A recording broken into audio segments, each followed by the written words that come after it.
السلام علیکم ورحمت الله وبرکاته. ډیرو درنو ملګرو، الله پاک دی وکي جوړ رو خوشاله بیا سو د صحت جامع به مپتن وي. په تیر کلیپ کې مو واده کړی و چې را روان ځل به د پیری د اثر ختمولو لپاره چې پر انسان باندې په څو محدودو ډولونو لکه مخکې چې مو تذکره کړې ولا پر یو انسان اثر کوي، د هغه اثر د ختمولو لپاره به له قرآن او له حدیث څخه ځینې حل لارې ګورو.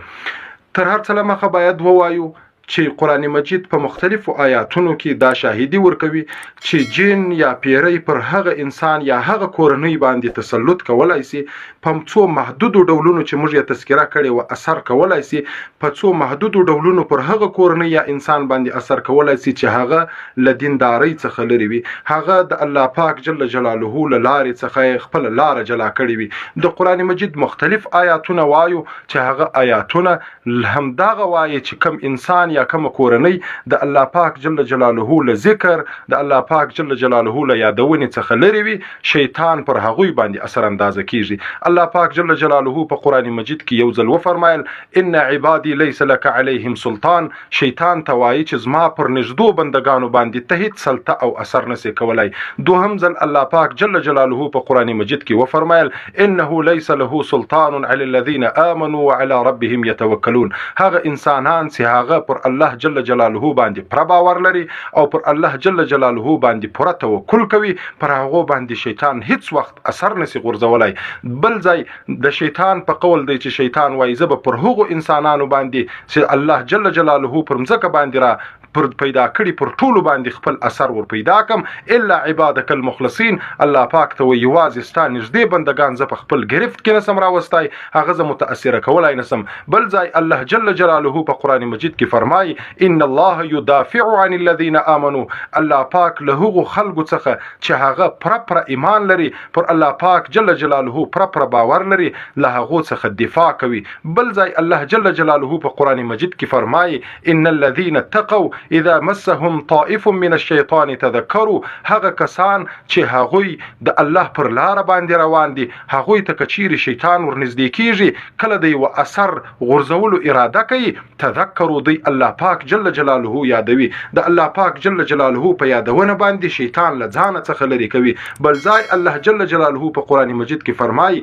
ومن يعش عن ذکر الرحمن نقید له الشیطان فهو له قرین. نقید له شیطانا فهو له قرین. څوک چې د الله پاک جل جلاله له لارې څخه چپیږي، پر بل لار باندې ځي، الله پاک د هغوی شیطان ملګری جوړوي چې هغوی ته بدی ورورشي، وسوسې ور پیدا کی او هغوی ته د خپل وس موافق په څو محدود ډولونو باندې چې د اثر غورځولای شي هغه اثر ور باندې وغورځي. دا هغه آیاتونه دي چې الله پاک جل جلاله په وضاحت باندې دا ذکر کوي چې یو څوک د الله جل جلاله له لارې څخه چپ ځي، بل لار مختار کوي، دینداری، المنز، مسجد د الله پاک جل جلاله د قرآن مجید د تلاوت او لزده کړې څخه ځان لري کوي، پر هغوی باندې به شیطان خپل اثرات غورځوي او دوی به د شیطان له ضرر څخه متاثر کیږي. که موږ په عموم کې فکر وکړو، دوی معقولې وجې د دې خبرې سته چې یو انسان یا یو کورنۍ چې موږ وګورو هغه وخت د یو پیری له شکایت څخه د باندې شکایت را باسي او دوی هغه وخت متاثر کېدای شي په چې کله دوی له دین څخه لري، هغه کس چې تاسو د جن یا د پیری له اثر څخه متاثر وبولي، عموم کې ویني هغه کسان به د الله پاک جل جلاله له د الله پاک جل جلاله له ذکر له اودس او لمانځه څخه بلری وي. پر یو عالم انسان، پر یو داسې چا باندې چې هغه د الله پاک جل جلاله له دین، له مسجد، له لمانځه سره نږدې کس وي، هیڅ وخت نسی ور باندې مؤثر کېدلای، د شیطان اثر پر هغوی باندې نسی راتللی. په عموم کې دوهم هغه کورنۍ چې هغوی بې دینه وي، له دینه لرې وي، په هغوی کې د دین د زده کړې څوک نه وي، په هغوی کې د قرآن مجید معمول نه وي، په هغوی کې تلاوتونه او اذکار نه وي، هغه کسان په عموم کې د شیطان تر اثر لاندې راځي، پر هغوی باندې په مختلفو ډولونو باندې شیطان اثرات غورځي. د شیطان هغه اثرات چې موږ یې څنګه وضاحت ورکړی وو، هغه اثرات په دوی کې ښکاره کېدای شي.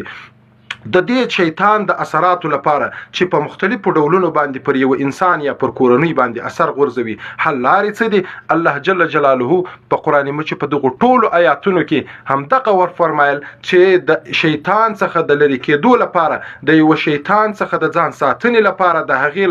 اثر څخه د ځان ساتنې لپاره واحد الله پاک جل جلاله دی چې د هغه په یادونه، د الله په عبادت کونه الله پاک ته په ورنږدې کېدلو باندې تی د شیطان له اثراتو څخه لرې کېدلای شي. خو څو مختلفي او مهمه وظایف چې علما ولیکلي او مجربي واقع شوي دي د هغه یادونه درته کوم چې او آیاتونه د سورة الاحقاف هغه کورنۍ، هغه انسانان چې هغه د جناتو له اثر څخه ځان متاثر بولي، هغه ته وهم یا شک ور پیدا شوی دی چې شاید زموږ په کورنۍ یا زموږ د کور پر انسانانو باندې شیطان اثرات غورځولې دي. تر هر څه لمخه خو باید د قرآن مجید او آیاتونه چې د سورة الاحقاف چې د قرآن مجید 40م سورت دی، د دغه سورت اخرنی او آیاتونه او ورځي په لوړ आवाज باندې د خپل کورنۍ، د خپل کور په انګړ کې په لوړ आवाज باندې او ورځي د قرآن مجید او آیاتونه هر ورځ او ځلې دغه او آیاتونه او ورځي مسلسل د خپل